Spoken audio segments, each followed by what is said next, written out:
New York স্টেটে গাড়ি চালানোর ক্ষেত্রে নতুন পয়েন্ট সিস্টেম চালু করেছে ডিএমভি। সোমবার থেকে কার্যকর হওয়া নিয়ম অনুযায়ী নির্ধারিত সীমার চেয়ে বেশি গতিতে গাড়ি চালানো সহ বিভিন্ন অপরাধের ক্ষেত্রে পয়েন্ট বাড়ানোর পাশাপাশি এখন থেকে 2 বছর পর্যন্ত রেকর্ডে পয়েন্ট থাকবে বলে জানানো হয়েছে। সংশ্লিষ্টরা বলছেন, এর ফলে বেপরোয়া চালককে নিয়ন্ত্রণ করা সম্ভব হবে। নিউ ইয়র্কে বেপরোয়া গাড়ি চালানোর কারণে প্রতি বছর দুর্ঘটনায় মৃত্যুবরণ করেন 1000-এর বেশি মানুষ। চালকদের নিয়ন্ত্রণে আনতে নতুন করে পয়েন্ট সিস্টেম পরিবর্তন এনেছে নিউ ইয়র্ক স্টেট ডিএমভি। সোমবার থেকে তা কার্যকর করা হয়েছে। নতুন নিয়মে পয়েন্ট কাটা যাওয়া রেকর্ড 18 মাসের পরিবর্তে এখন থেকে 2 বছর পর্যন্ত কার্যকর থাকবে। এর মধ্যে কেউ 10 পয়েন্ট পেলেই তার লাইসেন্স হারাবেন। এছাড়া লাইসেন্স ছাড়া কেউ গাড়ি চালালে তার 11 পয়েন্ট কাটা যাবে।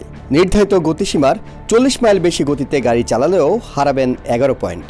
কনস্ট্রাকশন জোনে উচ্চ গতিতে গাড়ি চালালে হারাবেন 8 পয়েন্ট। এছাড়া স্টপড স্কুল বাস পার হয়ে যাওয়া কিংবা উচ্চ গতিতে পার হলে আগের 5 পয়েন্টের পরিবর্তে এখন 8 পয়েন্ট কাটা যাবে। নতুন এই নিয়ম নিয়ে মিশ্র মত দিয়েছেন চালকরা। কেউ কেউ বলছেন এর ফলে দুর্ঘটনা কমবে, আবার কেউ মনে করছেন সাজার মাত্রা বেশি। তবে বিশেষজ্ঞরা বলছেন, যারা নিয়ম মেনে গাড়ি চালান নতুন নিয়মে তাদের কোনো সমস্যা হওয়ার কথা নয়। এছাড়া আগের নিয়ম অনুযায়ী কেউ গাড়ি চালানোর সময় মোবাইল ফোন কিংবা পোর্টেবল কোনো ডিভাইস ব্যবহার করলে 5 পয়েন্ট কাটা যাবে। Ihsan Jewel, TVN 24, New York.